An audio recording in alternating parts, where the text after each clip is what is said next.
often people think of just getting to like this ideal technique kind of, and that can be dialed in depending on what sort of exercise pretty quickly. But I feel there's just layers and layers of it, and this may be, once again, going more internal, but improving your technique of how you're thinking, how you're talking to yourself, things that are going on inside. And that's, to me, that's all still technique as well in the exercise. So it's just layers of this stuff that goes together.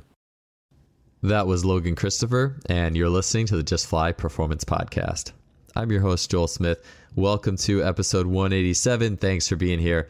And I am excited to have Logan Christopher back on the show. He was previously a guest on episode 111, where he discussed mental training in depth, including the utilization of hypnosis and mental anchors.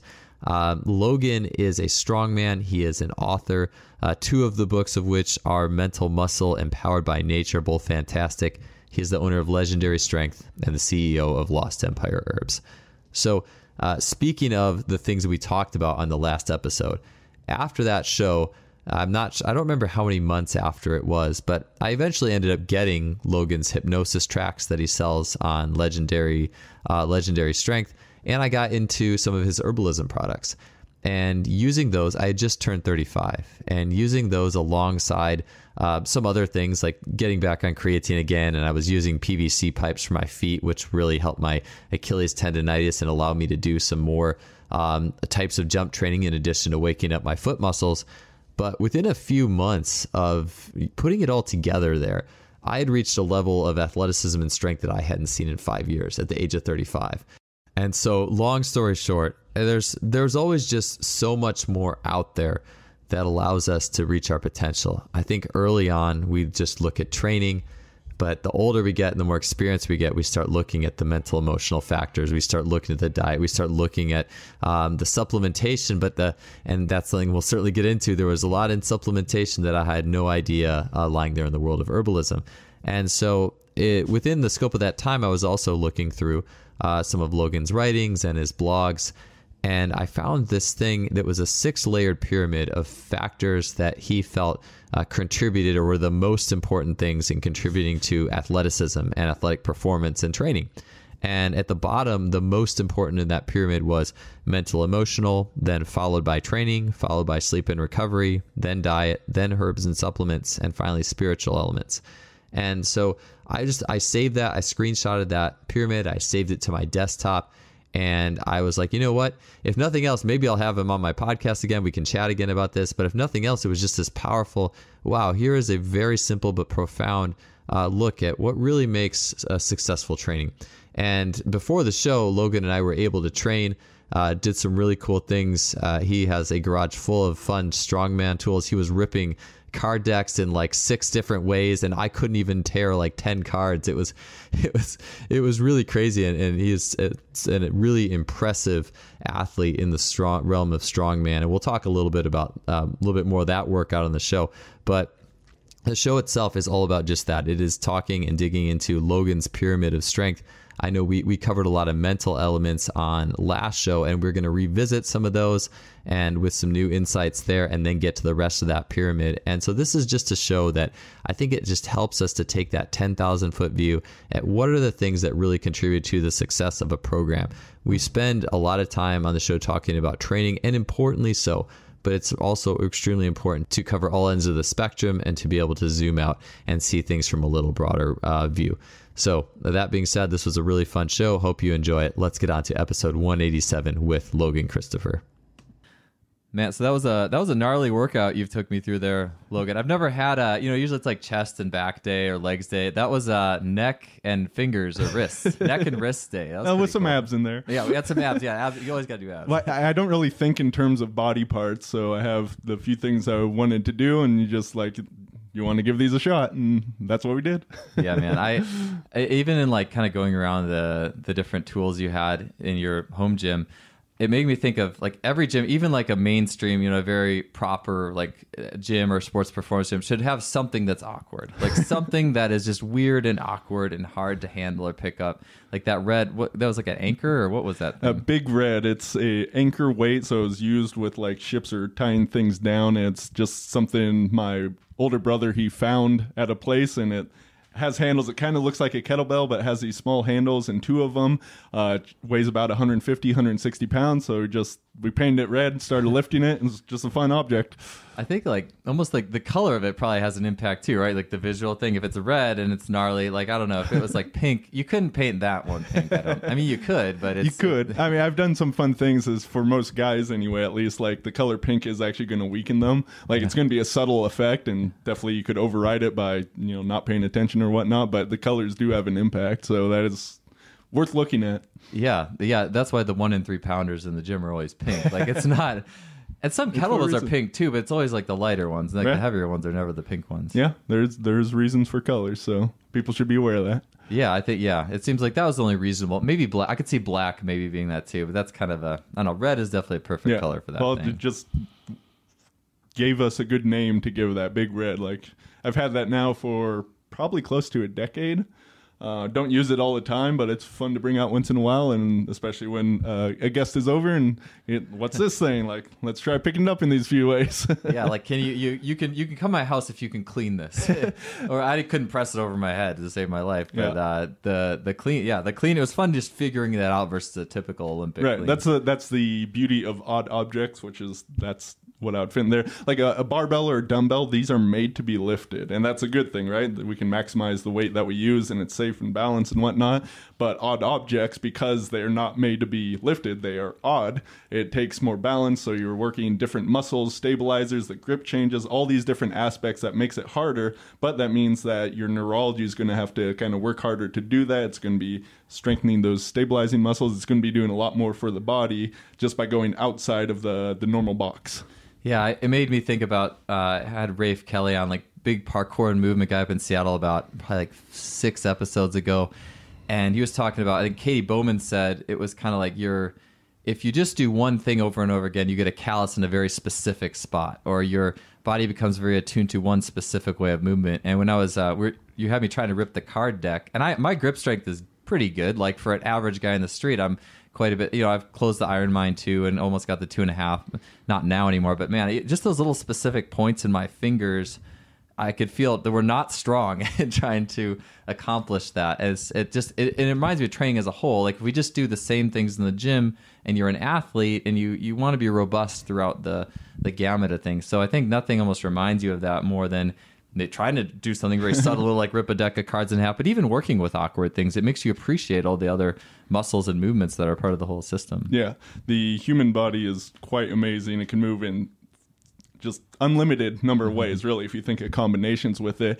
And pretty much everyone gets like locked into some sort of training system, even say CrossFit, right, which is known as like cross training. It's still a limited collection of movements. They don't really have grip training inside, like it's used in some of the exercises, but every single system out there is a limited collection of movements. And really, if we are looking at health, kind of like all around athleticism, then the more different movements you can do, the better off you'll be. So there's a time and a place, especially as a competitive athlete, to like specialize in certain things, but why not become a generalist? I think the average person is going to be much better for that. Or if you just want to be all around athletic, that's going to give you a good base of performance from which you can then begin to specialize. Yeah, that's something I've been thinking about myself is like, and Rafe Kelly mentioned it, and I know it's a big Ido Portal thing, especially if you're not specializing in anything, you should be a generalist. Like and plus it's just fun, just improving in something.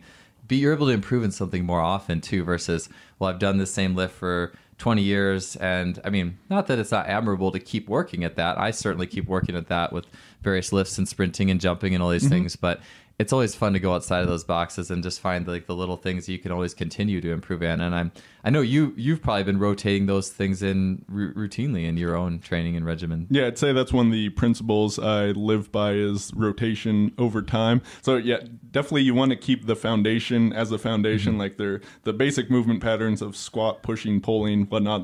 Those are foundations for a reason. Like get away from those at your own risk. But there are 1,000 different ways you can do those movements. You don't need to be doing the same exact, back squat every single time. But then because there are so many movements available, you can rotate over time. So yeah, sometimes I'm doing like a whole bunch of weightlifting. Other times I'm not touching a weight at all. It's all body weight training. Sometimes it's a mix of them. Sometimes I'm doing way more kettlebell stuff. Like we didn't even try kettlebell juggling today. Had it not been raining outside, I think we would have done it, because the amount of movements just in that skill set right there, which many people think it's a lot harder than it actually is, but it's one of the most fun, one of the most dynamic ways of training possible, that I just absolutely love it. Yeah, and I feel like even just kettlebell juggling, and I know I had a podcast with Corey Schlesinger, basketball strength and conditioning coach, a while back, and he really loves kettlebell juggling, and it makes me think about Rafe Kelly mentioned this, or like the idea that, and I don't know what your experience is with the kettlebell juggling and strength and inroads to strength, but the idea that the more complex movement kind of can rival ships, in the sense of if you're sprinting fast and doing it a lot, your clean might go up because it's kind of that powerful hip extension. Or I think like even like Donnie Thompson, there's talks about like him doing kettlebell swings to improve his deadlift.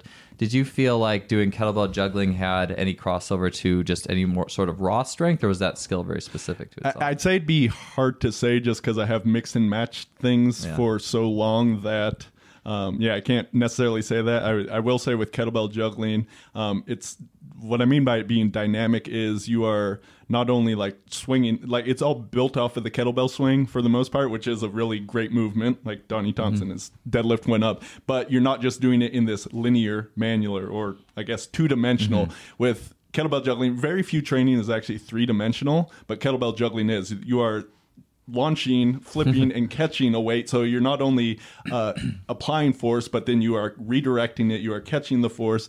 So it's really hitting the body in much different ways. And then the hand-eye coordination, all these different elements. So you can build strength by working with heavier bells. You can build endurance by doing something light and just going over and over. It really can hit so much in a little bit of time while being tremendous fun while doing so. Yeah, shoot. Maybe if we have a couple minutes after this, it'd be fun to do. Yeah. Let's just throw it out. We'll throw them back and forth while we're talking. I had this. It was almost like a revelation. I've been working with swimmers for a long time. We do a lot of medicine ball drills that are kind of sort of similar to what their stroke might be like. But I was thinking the other day, and just watching them do it enough times, that to add a reactive element to that. And for example, if I'm standing and I'm throwing a medicine ball down, somewhat similar to how my catch is in the water.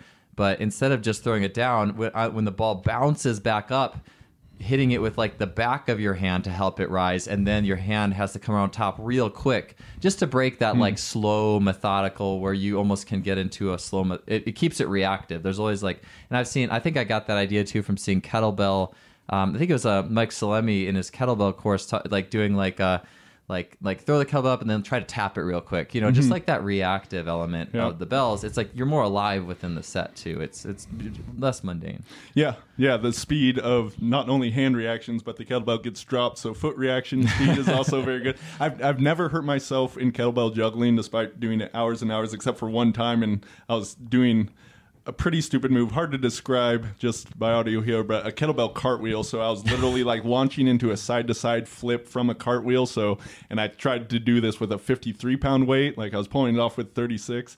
So besides that one where I'll admit I was pushing the limits a little too much there, never hurt myself in doing so. So it's not nearly as hard as a lot of people imagine. Yeah, the human body is so reactive and survival minded. Like you probably have, I bet you've seen yourself react way faster than you thought you had in you, when that if you missed the catch and you had to like get your foot out of the way. Like then it's good to have those reflexes when like literally my daughter's falling down the stairs the other day and I'm sitting right there and I catch her with my foot.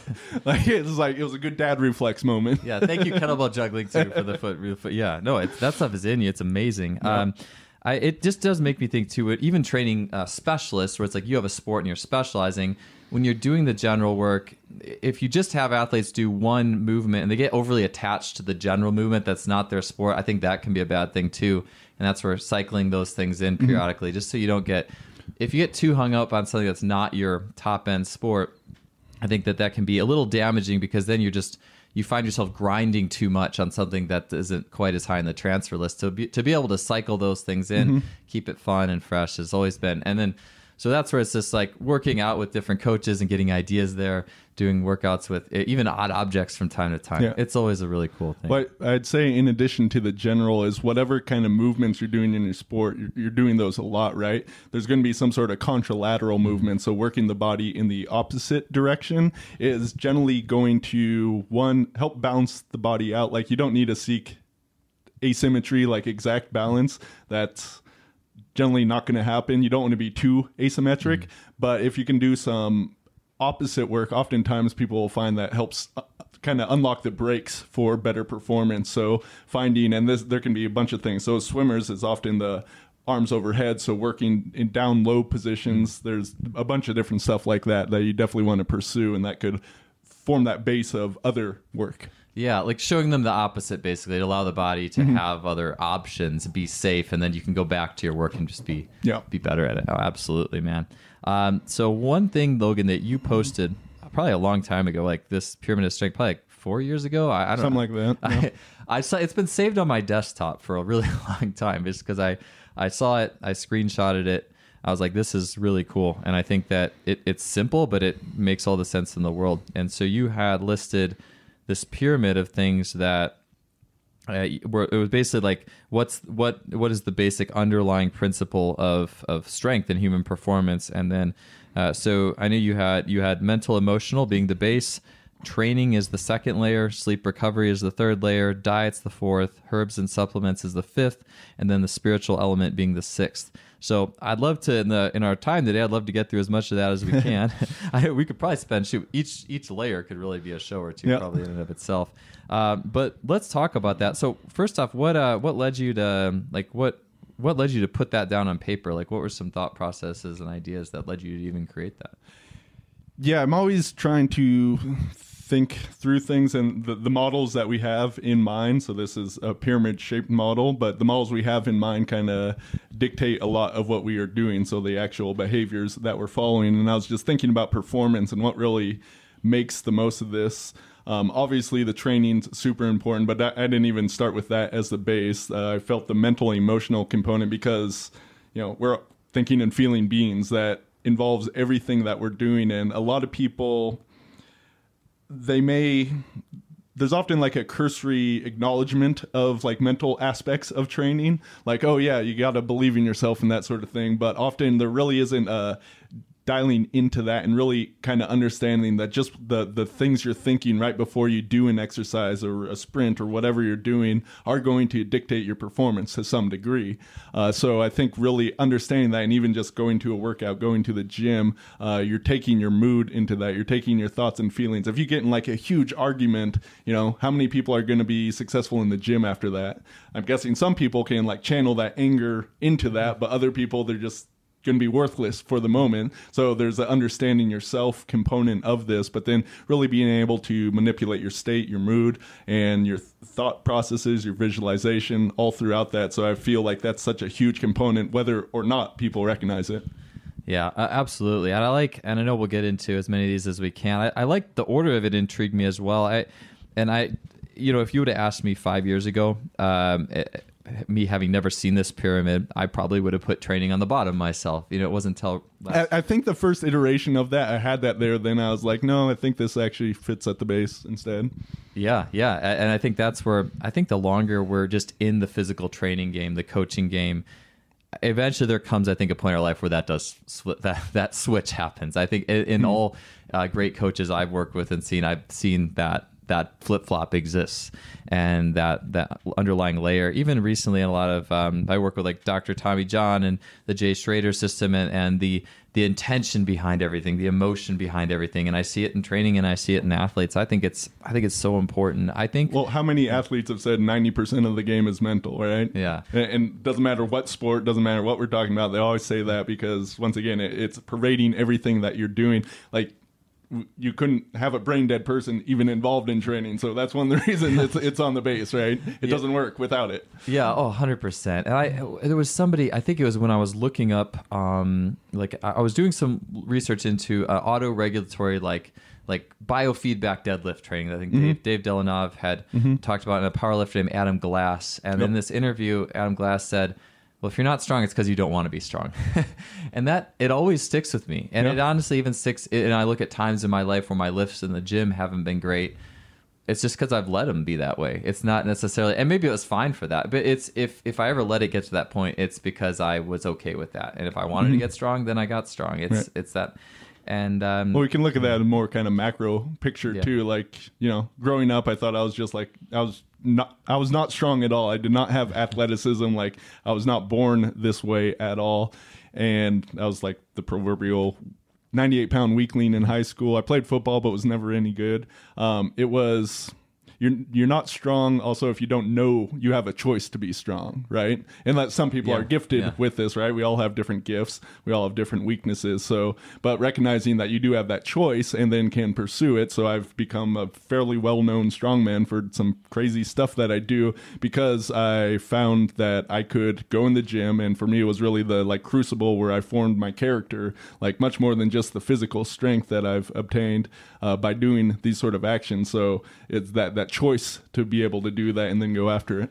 Yeah, to make a choice. Yeah, I think, and that's all mental stuff, right? Yes, because I think a lot of people don't realize, especially if you're living in a little bit of a victim mentality or anything like that, and you don't think you have a choice, and you think this is just the way. And like you say, we all have different gifts. We all have different ceilings and all the different lifts and movements and human abilities, but it is a choice. I liked what you also had. Like, I think a lot of people would put diet as maybe the base layer, and I mean it is a health first thing, but I remember thinking, well, see, I was actually having a conversation with a guy, Mike T. Nilsson, on my podcast just recently, and for performance, like, diet is not the most important thing, because how many like Olympic level athletes are eating Cheetos and the like completely crap McDonald's, food, right? You can have all kinds of crap food and still be performing at a level. Now that is not necessarily the healthiest. That's not like long-term sustainable, but then most of these athletes are younger guys, right? So that's a period where you can do that. If we want long-term performance, I wouldn't say that's a sustainable thing, and oftentimes if you do have someone with that, tweaking that, they may be able to improve their performance still further, but it's not the most important thing if we're looking at changing body composition. Obviously much more important then, but for performance, it's up there high for a reason. Oh, 100%. Yeah, and especially if you're young and you still you have the ability to maintain a good body comp despite that. You know, you can get away with, like, Christian Thibodeau. I read an article about Matt Fraser with the CrossFit. Like, he ate like McDonald's before the last WOD or something like that. Just insane. I was thinking about in the book, I think it was the book Easy Strength, where Pavel Tsatsouline was talking about, he's like this like Russian militia group or something was making these great using kettlebell ladders or like some training method. He's like, they were malnourished, but they still made these huge strength gains. And so you think about, well, that's those first two layers at play, right? The training and the mental, emotional, and then maybe diet wasn't that great, and that is what it is. Or even like, I don't know, you probably think like prison food, like a prisoner is getting jacked, and it's not like they get like the full organic, max horrible food. Max spectrum. You just eat what you have, and you have to rely on the other two things. So so diet is important, but more so for health than performance, but it does still play into performance. So don't want to neglect it for that. That's why it's on there still. Oh, absolutely. Yeah. And I could see, and I definitely could see it being, you could make the argument for it being the base layer, but it's 100% for health. I totally agree with you. And as I move into my mid-30s, it's like that moves up on the rung a little bit for me year after year after year. It tends to become more important, or more awareness gets built as far as what's working, what's not. I wanted to take a quick break from the show to share with you a little bit about what our sponsor, SimpliFaster.com, now has available in their store. You hear me mention in the outro of the show all the time about the Freelap timing system in the K-Box, which I have and use regularly. But today I wanted to share a little bit more about the bar speed monitoring units that SimpliFaster has, which is the GymAware and the new portable Flex unit. So let me start with the GymAware. I mention it regularly on the show. It's been referred to as the Cadillac of bar speed monitors. Carl Valley calls it a lab inside a lunchbox, as the readings you get out of the GymAware go well beyond typical concentric or just up phase of the lift velocities. Rather, you can measure the entire shape of the barbell lift in terms of eccentric velocity, range of motion, and total work done. Total work being awesome, by the way, especially like comparing a long-armed bench presser or a 6'10 squatter versus a 5'11 point guard. So you're getting all these extra metrics that you're not getting on other units. It's perfect for teams wanting to manage the weight room, and the data synchronizes to software platforms such as Coach Plus, Team Builder, and Athlete Monitoring. So new to the store is the Flex, which is the ultra portable and lower price travel version of the coach's favorite gym wear. So just like the gym wear, the Flex measures the shape of each rep, range of motion, total work done, eccentric dynamics. So for this and the gym wear, this is the advantage that a force plate would have over just knowing how high you jumped. You're getting many other metrics and information that go into this unit of work. Compared to similar portable bar speed monitors, this unit gets the entire rep rather than a fraction. So you have here two awesome tools. And if you're interested in upping your game in the velocity-based training and bar speed world, I would definitely recommend heading to the store at simplyfaster.com and checking into these two units. All right, let's get back to the show. No, yeah, for sure. And so I'm looking. I hope we have plenty of time to cover that, and especially getting to the herbs and supplements end. So let's start with the mental emotional. I know we covered a lot of this last time in terms of, and you said it, like 90% of athletes will say, "Oh, the mental game is so important," but no one really like trains it. So it's like, I think we realize it, but how much credence do we really pay to every training, and this is what we'll get into, is like you said, there's the practice, the training, and the testing elements. So where do we really get into that? But yeah, a lot of people just don't, they don't. It's a fuzzy subject, right? Yeah. So it's a mental train, even if we're talking about like visualization or whatnot, our thoughts, our feelings, right? They're internal, right? We're not seeing them out in the external world. So for that reason alone, a lot of people kind of dismiss them or don't put much credence into them. It's also like slippery, right? A thought can come and a thought can go, and you don't even necessarily recognize it. I would argue that almost everyone, pretty much most of the time, is visualizing before they do an exercise. They just may not be aware of it, period, yes. Right? So to even get into like solid processes of mental training, that's another thing. Like, people don't have a process. They've heard these things like, oh, the game is 90% mental, you got to believe in yourself. If you don't have a process of actually doing that, then people are left kind of floating, not knowing what to do.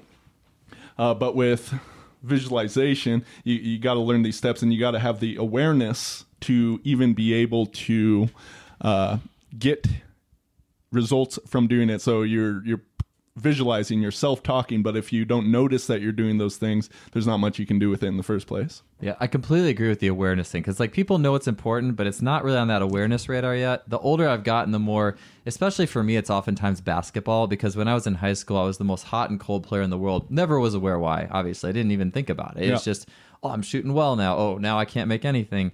It's like every year I start to understand that it's not even a skill thing. It's not like, oh, just my skills just went. It's always something that's emotional. It's always related to my own core and my own self-worth is, and how do I emotionally react when I miss a shot, and how does that impact the rise and fall of my own physiology, and so unpacking that has been really massive for me. So maybe we can go over quickly in talking about this a little further, because I would like to get into, I mean, like, how do we apply this, right?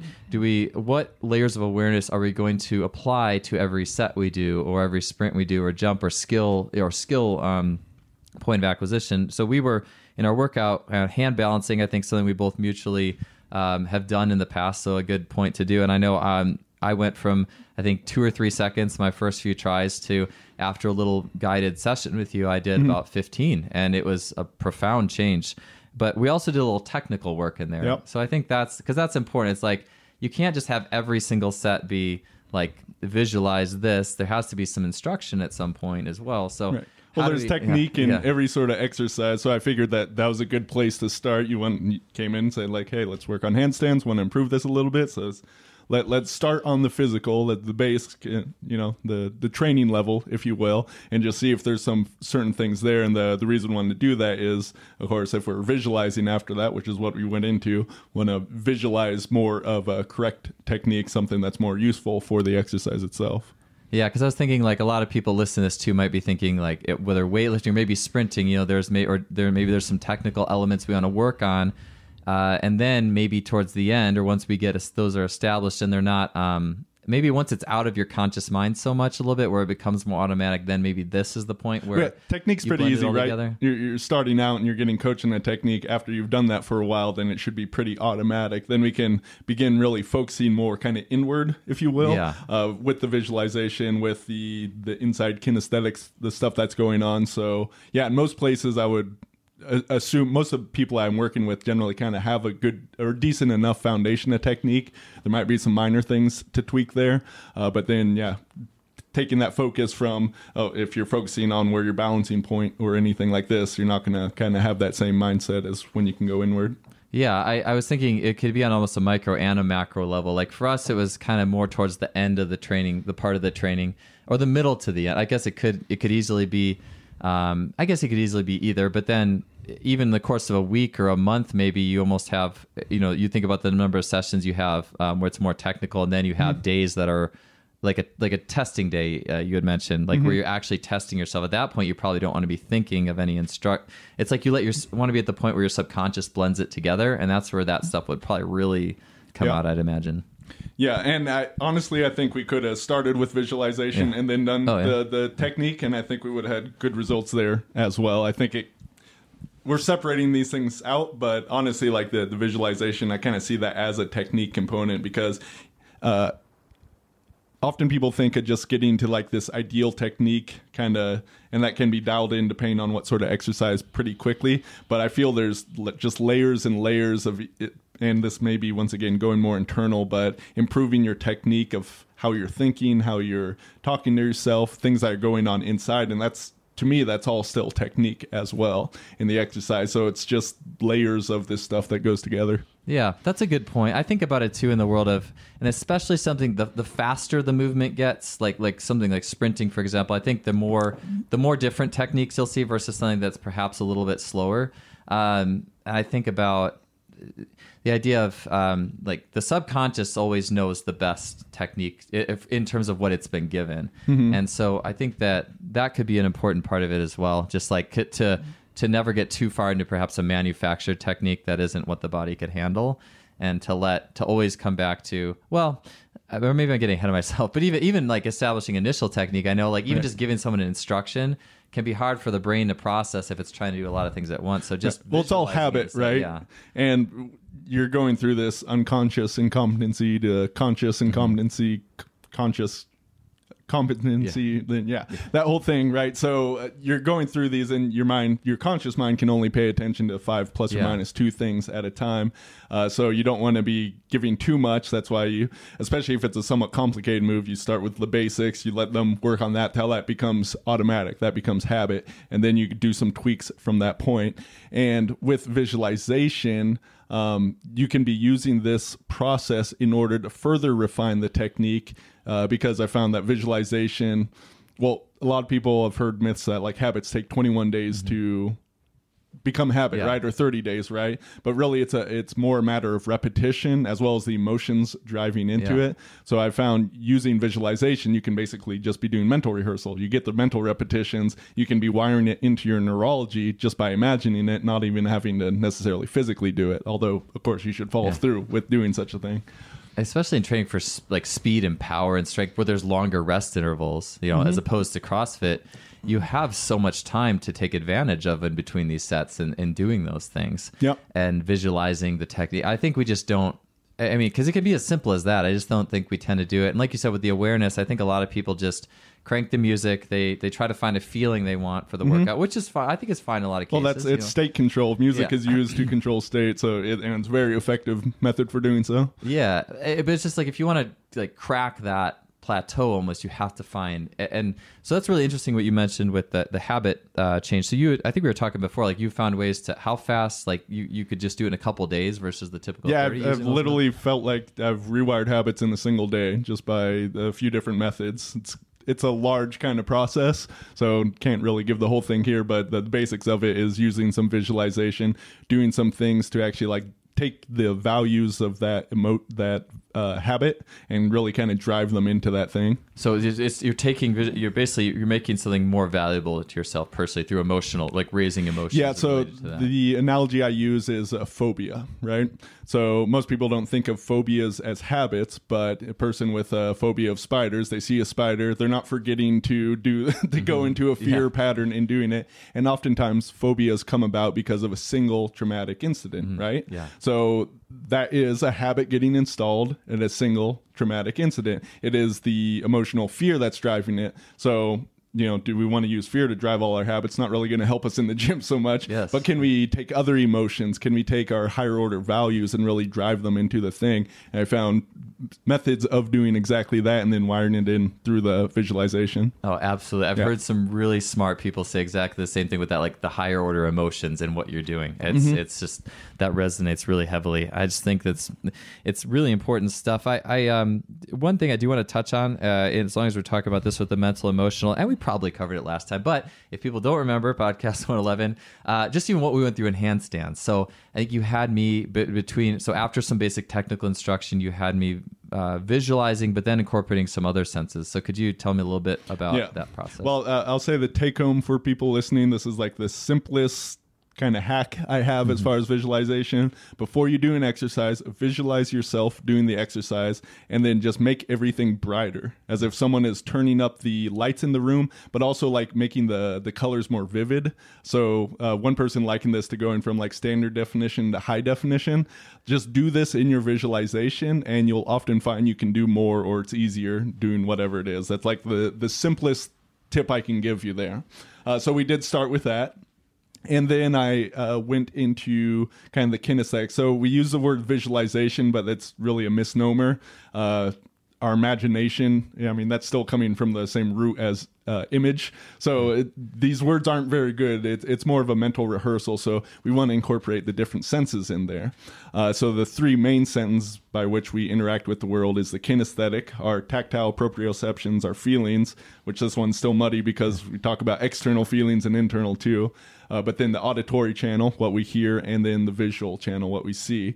So often in the gym, people are thinking about what they're seeing and what they're feeling. So with the handstand, you felt a connection with the throughout the body, right? I use the word stiff as a board, and that had a negative connotation, so that didn't feel right? Which is good feedback.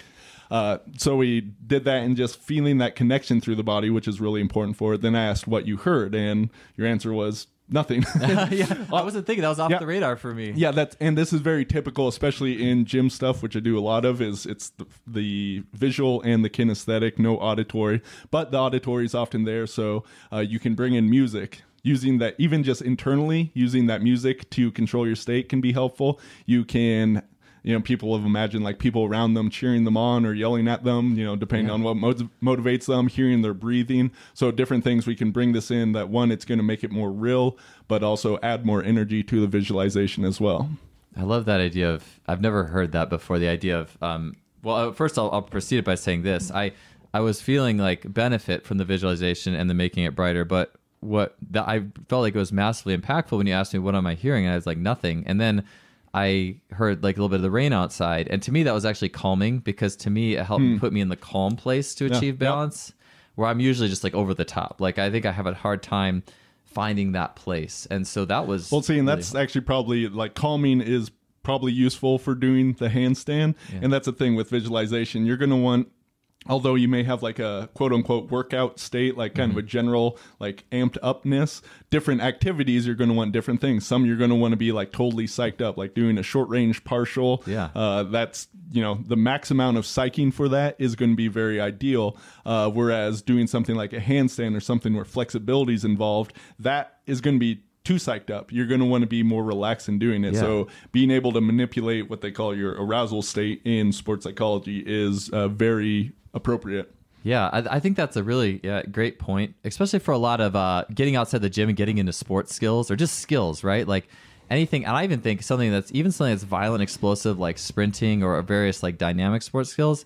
I can almost see that rain or the calming being, because so many athletes are on sympathetic overload anyways, like modern technology and pre-workouts and just modern day living. Yes, everyone. Yes, exactly. And I think that especially you're going to have a certain amount of training volume, and it's like I would almost rather have an athlete get that training volume in a little more calm and connected state than a hyper amped up state for that like heavy partial. I feel a lot of people, they kind of use like anger in the gym or different motions like this, which can be, it's like a quick burst of power. And anger, a lot of people think that the negative emotion, but really it's like it's a driving emotion. It's getting us to act when some sort of injustice or thing has been done on you.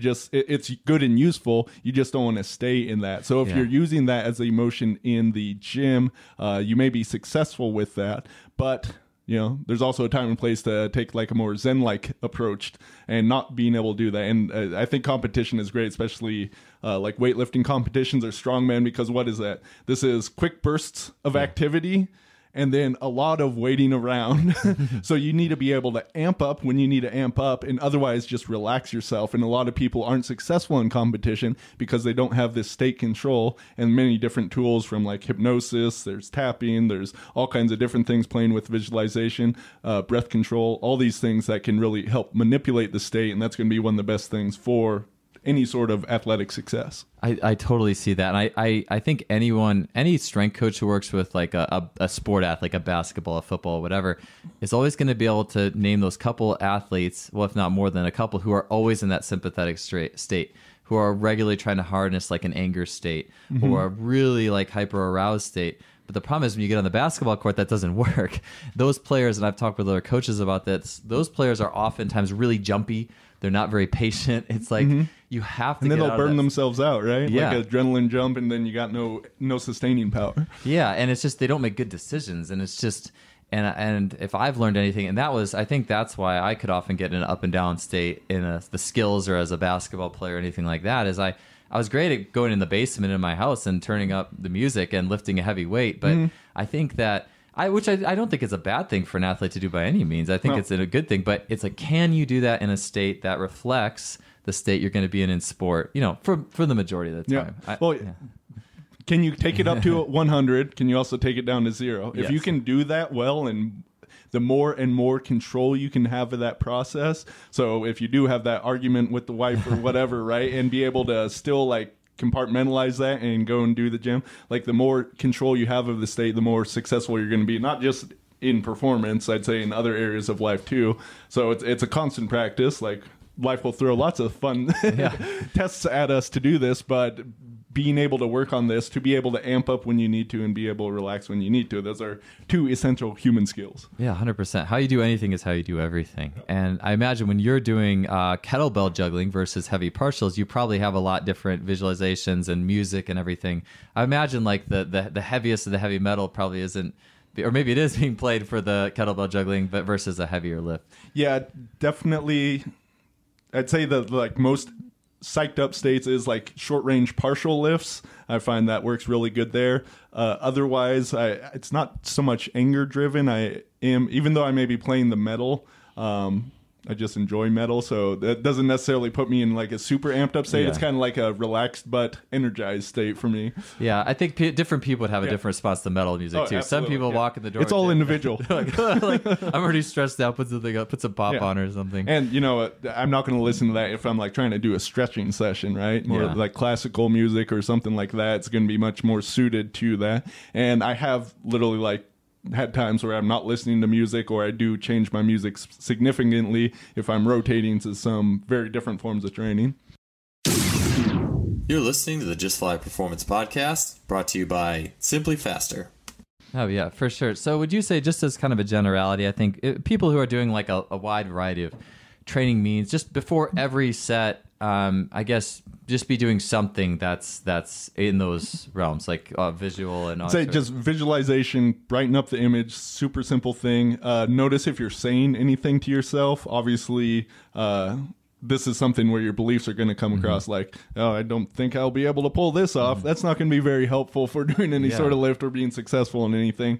So once again, a lot of this is unconscious or subconscious, but the more you focus on it, the more you're going to become aware of these things, and then you can notice that and begin to shift it. You can't really necessarily stop these things. Like often if you do have stuff like that, there may be some like belief change processes that we'd want to do to address that, but you can at least just like override it. You can instead say like, no, I am going to be able to do this, and do it with, even if you're saying these things internally, there's going to be the tone, there's going to be volume, all these auditory qualities are going to come into play, and that's going to dictate how you feel about the thing and thus the results you get. Oh, I totally agree. Even asking yourself the question, I think, can lead you to deeper things. Like I was playing basketball the other week, and I was just, as is typical of me, start out really hot, making everything, and then just go cold. And it's always how I play. And I'm like, and I finally asked myself the question as I'm playing. I'm like, why is this happening to me? And it's actually kind of almost taken back as I was playing to some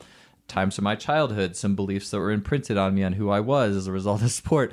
And then my self-talk changed in the end, and I did way better. And it's like, this is powerful stuff, man. Like, and I just think, like you said, 90% of people say it, but yet so few really take the time to go in and to go through it. Right. Well, just think, anyone listening to this, are you performing at like your complete potential 100% of the time? I don't think anyone's going to agree with that, right? And what is stopping? Is it a physical thing that's stopping you? No, it's going to be on the mental or emotional level that is stopping you from getting to that potential or being able to do it consistently, at least. Yeah. Oh, for sure. I know we could, like I said, we could talk about each of these at length for probably these layers of the pyramid for probably we could do a 3-day seminar on it. Yeah, it could be a 3-day seminar. So let's move up the pyramid a little bit. I know training, we were talking a little bit about what we were doing, but I'd love to get more into the sleep, diet, and the herbs and supplements section. So sleep and recovery. In your own training and your, I mean, this is a huge, broad question, but is there anything specifically that you've been focusing on lately in the realms of sleeping and recovering better that have been impactful? I sleep quite well, and like, fortunately for me, it's been something that's come pretty easy to me. But even with having a baby recently, like still prioritizing sleep, I'd say I get between 7 and 9 hours of sleep per night. Like me and my wife just really prioritize that, and we're lucky to have a baby that sleeps pretty well. Though congrats. I do think we've done a few things to help enforce that, but I know to some degree it's a crapshoot. So I do count our blessings in that. But yeah, we really prioritize sleep. But I do have very good sleep hygiene. So sleep is about quality and quantity, right? So it's not just about the hours that you log in, right? Many people think of that, but the quality of the sleep. So, how quickly are you getting into deep sleep? How long are you staying there? And because I sleep well, like I'm not doing some intensive Oura Ring sleep tracking at this time. Don't feel it's necessary for me, though I have played around with that stuff in the past. I don't have electronics in the bedroom, right? I don't bring my phone in there, and I'm certainly not checking it first thing in the morning, anything like that. I sleep on a grounded sheet, so this is electrically grounded to the outlet that runs outside, so there's negative electron flow, which is scientifically shown to improve sleep, lower delayed onset muscle soreness, lower inflammation, do all kinds of beneficial things, so I sleep that way.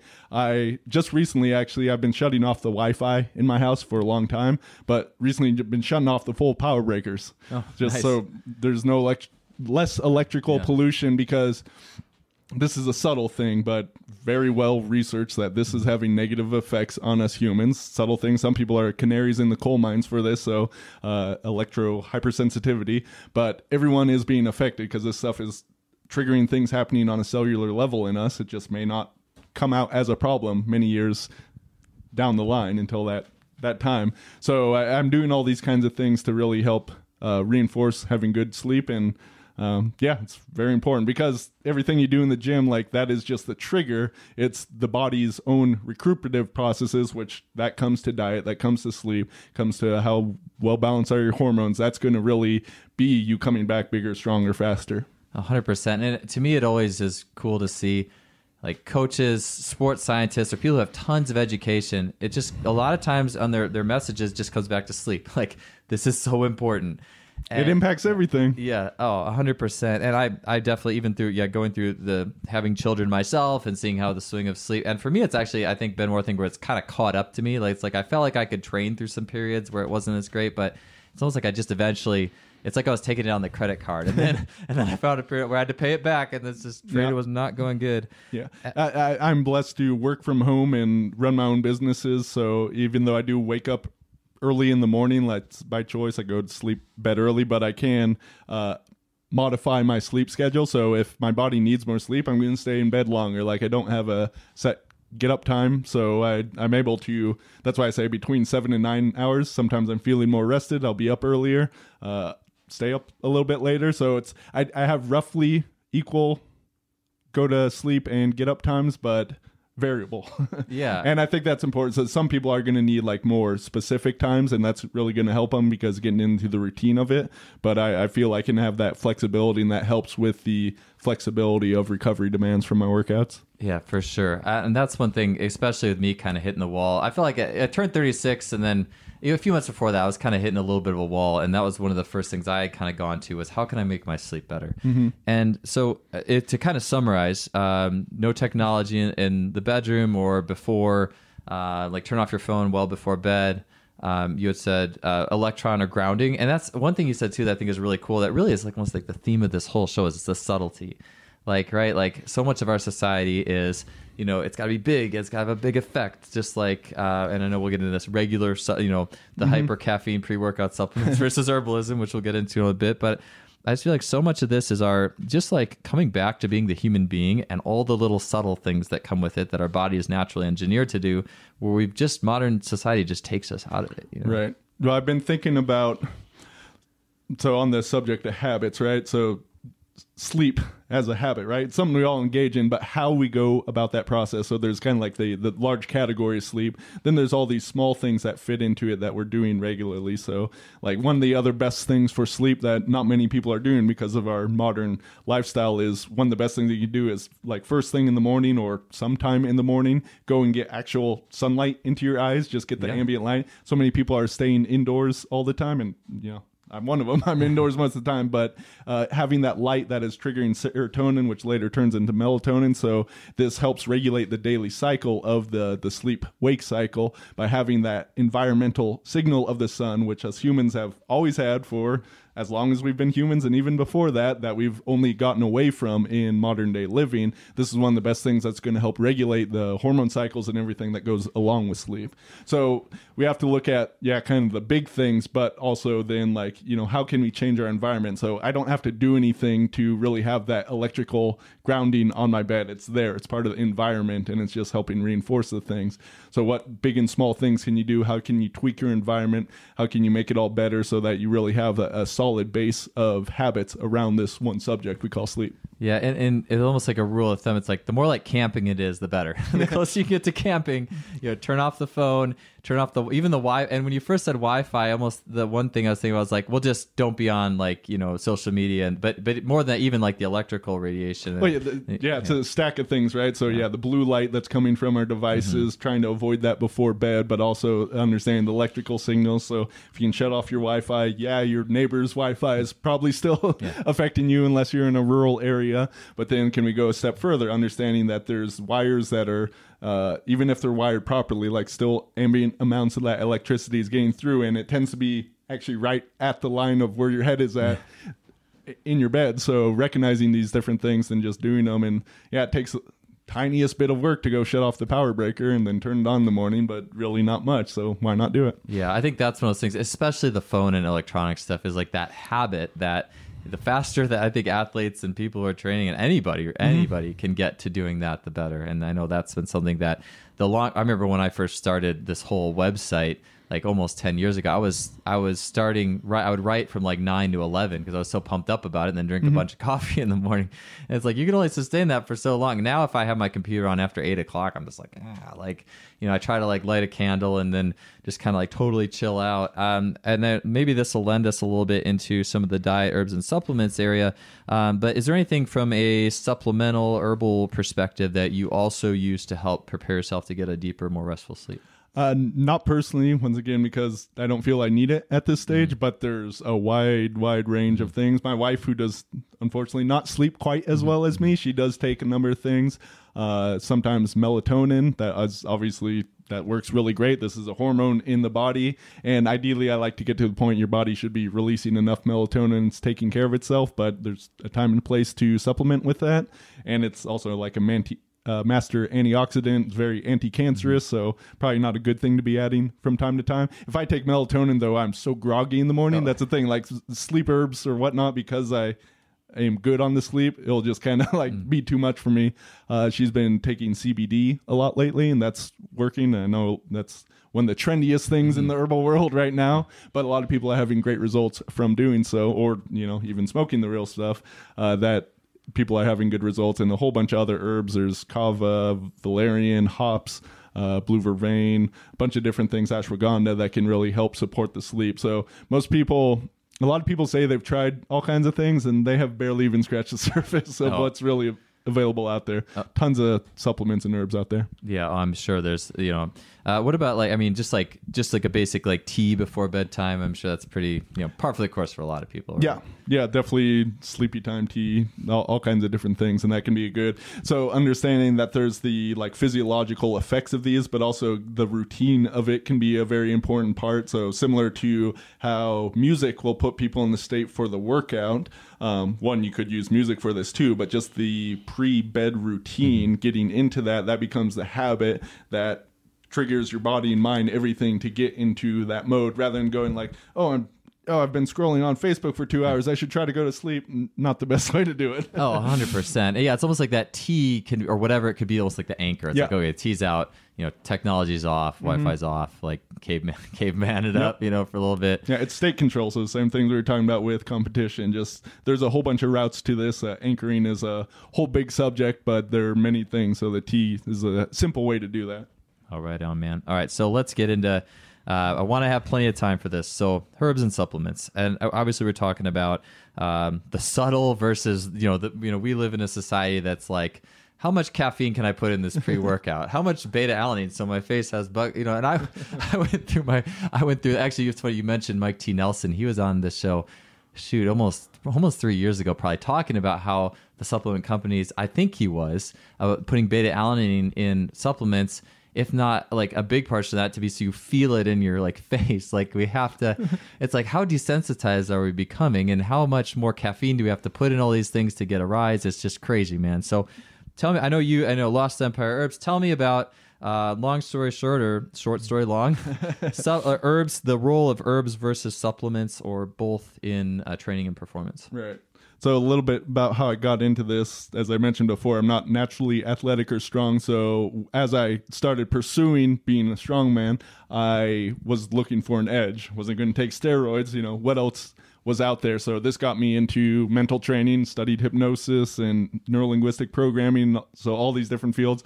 Also, as I began to get into diet and recognize all that, I found out about herbs. One of the first herbs I took was the cordyceps mushroom, which is fairly popular. It's this fungi that is in the Himalayan mountains that attaches to caterpillars. It's very interesting stuff, but athletes are finding you take that and it helps with endurance. So I took some of that and I had great results, and so started going deeper down the herbalist path and found that there's a bunch of different herbs that can help with workouts, but there's herbs literally for just about everything. You want to sleep better? There's herbs for that. You want to improve your sexual performance? There's herbs for that. Athletic performance? Herbs for that.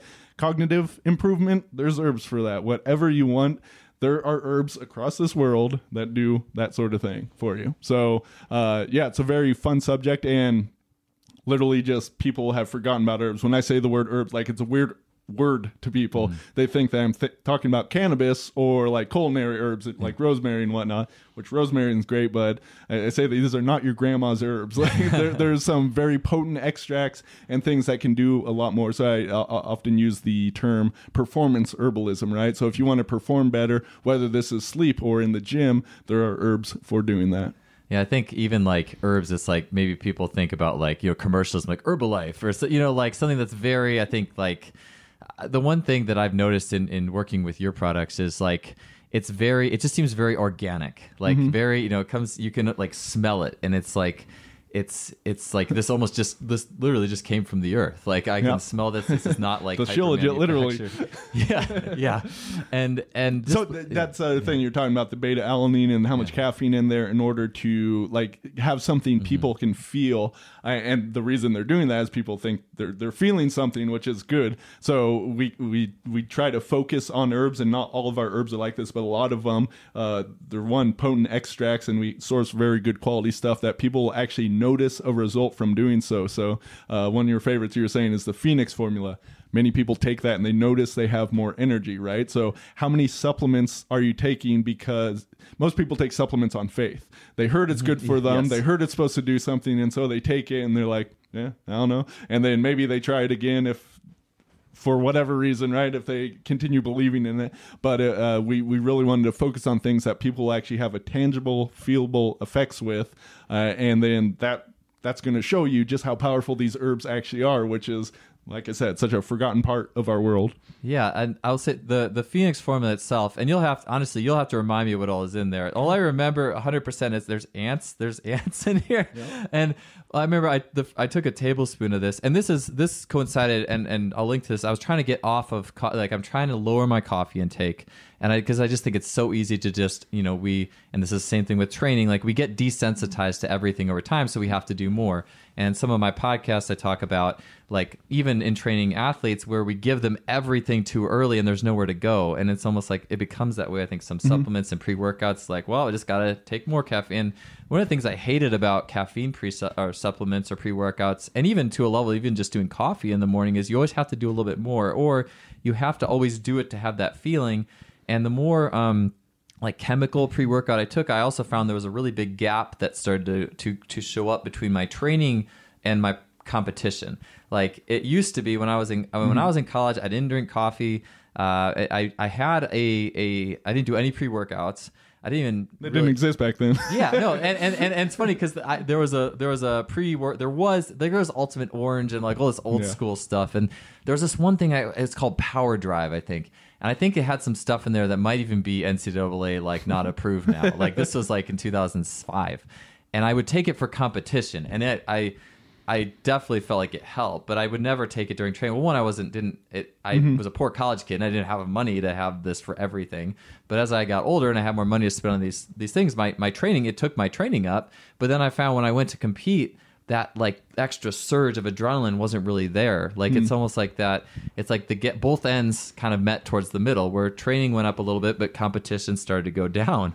And I was like, this isn't cool. And then I've just completely had phased out. Even before I got into herbalism, I had completely phased out pre-workouts just because I'm like, I do not want to rely on this. Is a similar sort of thing for me. I'd gotten away, like recognizing coming from like commercial bodybuilding, like using all this crap and whatnot, and then not really getting results with it. Recognize, just like eat real foods, right? So get away from the GNC sort of world, but from that like place of eat real foods, there's like real supplements, for lack of a better words, right? And so working with all natural stuff, and the same sort of thing. I experimented, this was a bit later on, with some of those pre-workouts. C4 was one that I used, but this like bright blue color, it's like, I know that's not healthy for me, but it did have some positive effects in the gym. So then I set about working with it, and we came up with our Hercules pre-workout formula, like completely herbal, nothing, not even like isolated vitamins or minerals added into that, just using herbal stuff. And I believe we're the first herbal pre-workout supplement. I think some people have copied us now. But yeah, could we have similar sort of effects with something that not only improves your performance then, but is really adding to your health, having good side effects rather than negative ones? Yes, you look at some of those things like, warning, you could have a heart attack. It's crazy. I want to take this. Or I mean, for a young like college athlete, it's almost like, oh yeah, I'm going to take this. Right. This is so bad. It's like, but you have to pay for it all later. Like it's just you're building up currency against your body by continuing to ingest that stuff over time. All kinds of chemicals, and like caffeine, right? So coffee, it's an herb, right? Like most people don't think of it as that, and it's quite a powerful one. It's very addictive, and people do use and abuse it, but it also has some really good effects, has some negative effects. So we got to balance it. And I drink coffee. I actually tend to throw herbs in there. I use that as a delivery vehicle because it is like a circulatory stimulant and stimulates everything. So it's kind of driving the herb into the body. But right now I'm laying off for like 6 weeks or so, just because I haven't taken a break just completely off of coffee for a while to resensitize my body to it, because it is such a stimulating substance.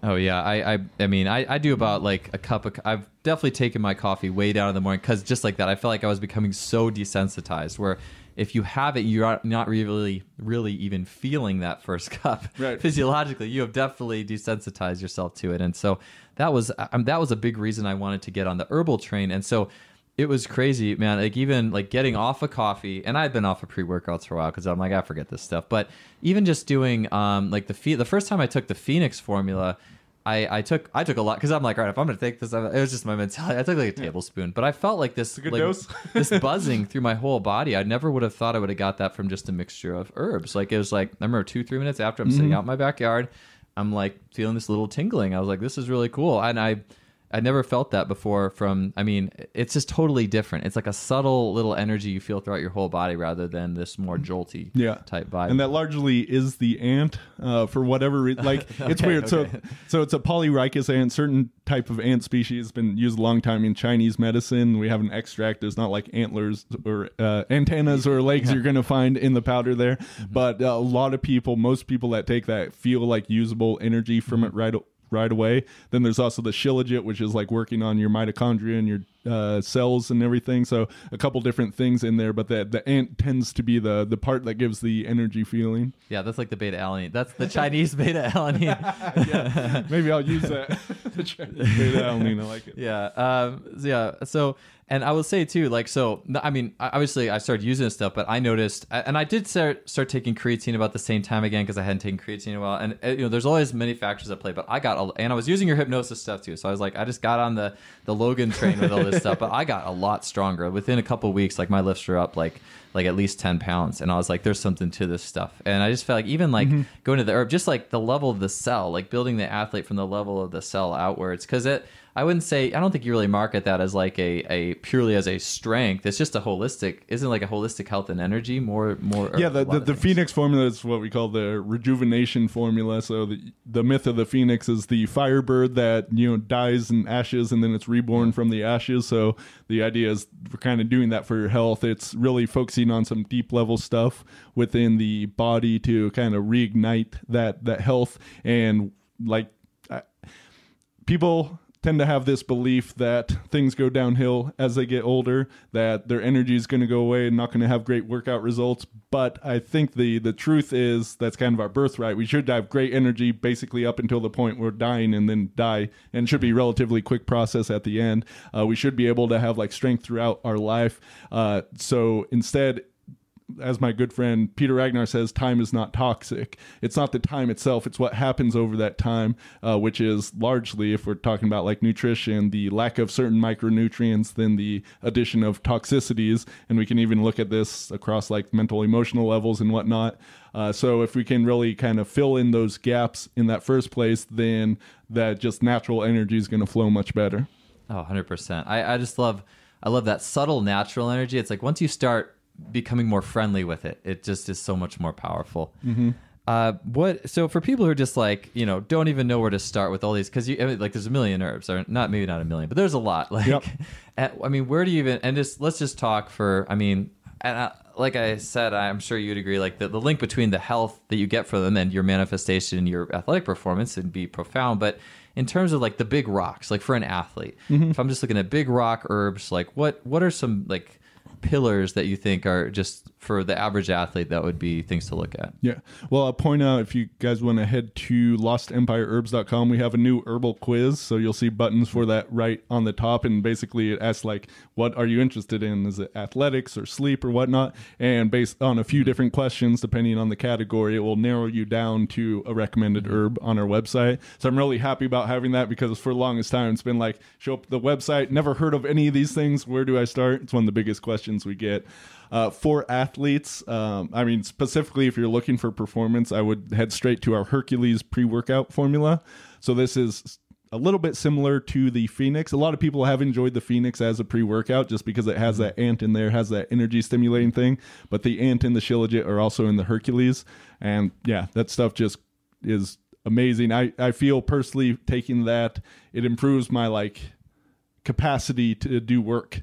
Like most of my workouts aren't very long, but if I take Hercules, I feel like I can just do more and more sets, like almost nonstop. It's just kind of crazy how much more I can do from that, because it gives you energy that really sustains. And some of those are the adaptogenic herbs, the cordyceps I mentioned earlier, rhodiola, a few different things in there that are just amazing. Yeah. So could you take me into So there's the shilajit you mentioned, because I know we talked about the energy, or like, and I know with the Chinese medicine, I mean, I'm sure we could get all kinds of out there, and in a good way. But like, so shilajit, what is that? What is that? So shilajit is actually a mineral pitch that comes from the Himalayan mountains. It's known as the destroyer of weakness. So if you want to be stronger, pay attention, and also the conqueror of mountains. So it's ancient vegetative matter that kind of get compressed down by the mountains, and then it's coming up, minimally processed in a way that makes it extremely rich in trace minerals. It has fulvic and humic acids, which can help the body detoxify and also like deliver things better into the cells. They say that you take shilajit with other things and it kind of potentiates, makes more powerful the effects. So it's great to have inside the formulas.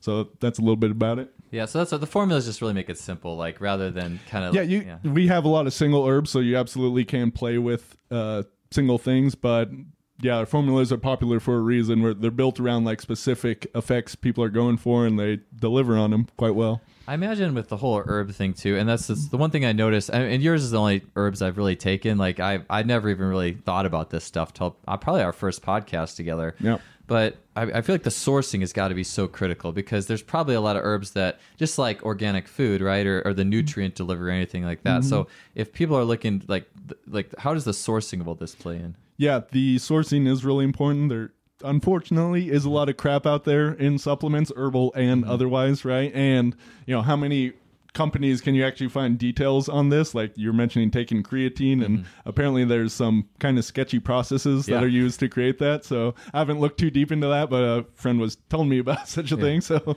might want to dig into it.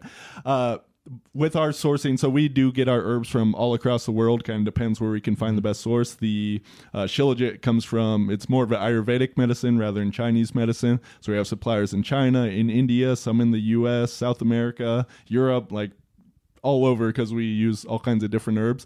The thing that we do that many other people do not is we independently lab test the stuff, which is quite expensive, but we send it off to verify that it is what they say it is, because unfortunately it's not always. We've had some suppliers that shipped us stuff and did not pass. But then there are, testing for heavy metals, testing for microbes. Our heavy metal standards are stricter than any of the governments out there. So we make sure everything passes those with flying colors. So, and we post all those tests publicly on our websites. We haven't done this with all of our suppliers, but some of them, especially within the U.S., like we know the people. We've gone to the farms. There's video on our website where you can see that kind of stuff. Particular note there is our ashwagandha is grown up around Portland, Oregon. Amazing, amazing stuff. Then our schizandra comes from a farm out in Massachusetts. It's phenomenal stuff. Better quality than you'll find just about anywhere else. And that's the thing. It's like I started this company along with my two brothers, and we got into this because we wanted to take the herbs for ourselves and support our own performance. So we wanted the highest quality stuff for ourselves. And then, might as well share it with everyone else if we're doing that kind of work. I think that's what the best, like even the best coaching, the best, everything like that. It always started with the N of one, and finding the best you could, and then it grows outwards. One thing I think a lot of people have questions of, because I've seen this isn't even just with your company. I've seen other athletes who have been recommended a performance herb or supplement by another health professional, but they've been hesitant because of for professional organizations and drug testing, and thinking, well, what if this has something? I mean, is there any, in terms of herbalism, is there any sort of way that we can make sure these are, I guess, safe, quote unquote, or is that something that might be done in the future? Or is that a possibility? I think most are safe. We do have a deer antler product, and I know that's come under scrutiny. We are apparently on the NFL ban list, but I don't know about college stuff. You'll have to look a bit further than that, but like ant is not on the radar, and it doesn't actually have anything in it that is going to get banned. Most of our products are like that. Like most people have never heard of half the stuff we sell. Our biggest seller is pine pollen, literally the pollen of pine trees, but pretty helpful in that it has phytoandrogens, so these androgenic substances that really help our body and our hormone system for men as well as women. Yeah, pine pollen. I know that's another. And I was going to say too that I really like, before I get too far, I really liked how you put the beet powder in the Hercules. Yep. Because the beet is like an oxidative, or I know it's good for like endurance. Nitric oxide, yeah. So one thing about our herbs, tell people, we a lot of them taste pretty bad, especially like Hercules, Phoenix. They really have like a earthy dirt-like flavor. Many people, if you've had like pre-workouts, most of that stuff is chemical like flavorings in order to make it taste decent. So for one, we just tell people to like man up, like it's not that bad, just kind of down it. But you can also add something like the beet juice powder that we have available, which actually tastes really good and is going to add more of the athletic performance benefits at the same time. And we do have some stuff in capsules and whatnot, so you can bypass the taste. But there is reason to actually taste the herbs in the first place. Kind of clues your body into what to do with them. Yeah, I totally agree with that. I remember reading that, I think when for the first product I bought, I like reading that it's important to taste the herbs. And the idea of even just modern society kind of disconnects us with feeling ourselves. Oh, you shouldn't feel pain. Oh, you shouldn't feel, Dr. Tyler John, one of my mentors, is always saying that, like that society teaches us these things, but we need to feel. And I think we need to taste, and we need to, and honestly, a lot of those herbs that, or at least a few that I didn't like at first, I'm like, yeah, I don't mind it. I actually kind of like it now. It's not tastes are malleable. They really do adapt, and largely the Western society has said the bitter taste is bad. Let's do away with that completely. Right. And so understand that if something has a bitter flavor, there are certain groups of compounds in there that if you are never having them, your body is not getting any. You're like blocking off a whole section of nutrition in there. So actually understanding the different tastes, like you have 5 or 6 different tastes depending on how you divide them up. You really should be tasting all these things. It's going to be more balancing to do so. Yeah. So there's good reasons to do it, and really it helps clue your body into what to do with the stuff. Oh, 100%. And I'm not saying this plays a factor at all, but it does even make me think of like, the placebo effect, where it's like, if the gnarlier this tastes, like I'm not saying that that's why it works so well. We do use a tagline, tastes so bad so you know it's good. Exactly. Well, think of it as medicine, right? It's not supposed to taste good, though there are some herbs that actually do taste good. So it's good to kind of understand the different flavor profiles and how you can mix and match things. It can be fun. Yeah, it seems like a last one I'll just touch on is, I know pine pollen seems like it's almost like a very wide use type thing. It's just you do it in a dropper. Like what's the deal with pine pollen? So as I was mentioning, it has those different androgenic substances in there. So it's going into the body and basically kind of upregulating the sex hormones, the testosterone, those different hormones. Hormones are very complex, so there's all kinds of things going on there. But basically that is what it's doing. So especially like older guys, right, tend to have a dip in testosterone over time, and overall like just men, I think all humans across the board, because we have so many xenoestrogenic and various other endocrine disrupting chemicals in our environment, in our food, our water, everywhere, that we're seeing this decline across the species. So that's somewhat problematic. That's why we're seeing like fertility rates declining and a lot of people having issues there as well. So this can be very helpful in helping to restore that a more balanced hormonal system, both for men and women. So not a lot of women recognize that, one, they even have testosterone, but they actually have like 10 times as much testosterone as estradiol, the main estrogen. There's vastly more of it. It's not on the radar of most people. So some women do have too much testosterone, the hyperandrogenism, that you may need to stay away from the pine pollen, but many women are actually going to have low testosterone. And if you're looking things for like energy or athletic performance or sex drive, that can be very helpful. Oh, yeah. Actually, that I do have one more thing that I was just thinking about. It's just coffee, and trying to get... One of the reasons, too, I've always thought of to get away from coffee is if you are going to compete and you do use caffeine for that competition level, where you save it for that competition and it's going to help you there, it's probably better if you aren't also drinking a slew of coffee. It's going to help you more if you're not drinking a slew of coffee during the day where you're desensitized. So in terms of getting off that, I know you do like a mushroom tincture, and that I've used that, and like Four Sigmatic's pretty well known with the mushroom coffee. In terms of people who maybe want to reduce their stimulation during the day and drinking a little less coffee, what are some herbal principles that can help people start to get away from being too reliant on coffee in the course of a day?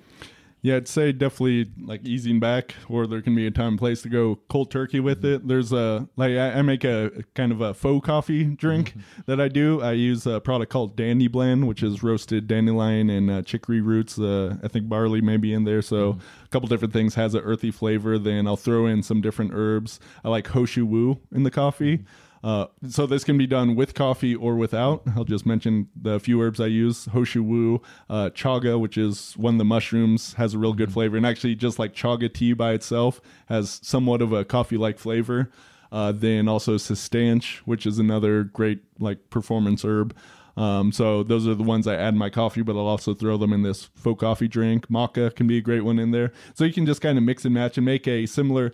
A lot of people are, I mean, coffee is addictive, so really that unique taste is part of it, but just having like that warm drink in the morning, especially if you add, you know, I'm not recommending cream and sugar, but if you do like bulletproof style, you can do the same sort of thing with other drinks as well and kind of have a similar sort of feeling and taste to it, which can be helpful for overcoming that. But some other stuff are, we have a gynostemma tea, which is, it's a grass that is not well known, but it has similar compound, or actually the same compounds as ginseng. So ginseng is one of the most well-known roots or herbs in the world. It's also very expensive for that reason to get high-quality ginseng. And most of the stuff, if you find ginseng at 7-Eleven or GNC, like it's low-quality crap, you don't actually want it. It's like immature and stimulating, not actually like balancing. But so this gynostemma grass, way cheaper, but has some of the ginsenosides in it and can be really helpful. Actually, very good for athletes as well. So that can be a fun drink to look at. Yeah, right on. Yeah, that's all awesome stuff. I know, and it, just for me, I was I halved my coffee and just putting some of those things in there, and it was awesome. I just think that was it's really cool it's just really cool to learn about all this stuff. I'll mention like the Hoshiwu has a slight calming effect, but the reishi mushroom, chaga, some of these more like shen-like herbs. So even though you have the stimulation of the coffee, you can kind of tone that down with some of the herbs, have some of the relaxing components along with it. That way it's more like a yin-yang type of balance. Or if it's like, if you're like, I have to have coffee in the afternoon person, then at least put Hisho Wu in it or whatever. Like, right on, man. Well, hey, I think that's about all the time we have. I'd love to have gotten more into some of the other elements of the pyramid. I know we didn't touch on the spiritual end of things, but I mean, I just think that the total picture is always so important to cover. I think, you know, it's always good to do shows that deal with one point individually, but it's nice to zoom out and kind of get into everything. So thank you so much for your time today, Logan. It's awesome working out with you and then sitting down to do the show. Appreciate it, man. Yeah, this was great fun. And yeah, I think really understanding that you may get little performance bumps by focusing on one thing, but really when you can stack them together, like you're saying, you start taking the herbs and did hypnosis and stack these different things together. That's where really like some pretty significant performance leaps can come from. I agree. Absolutely. Yeah. And it absolutely helped. So, all right. Well, hey, thank you, man.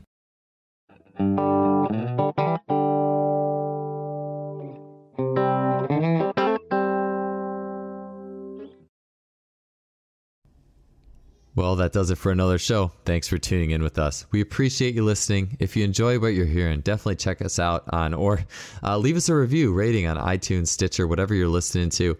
And man, that was just a fun talk with Logan, and it's always good to zoom out and look at each of those elements in a structure that makes sense with achieving our highest performance.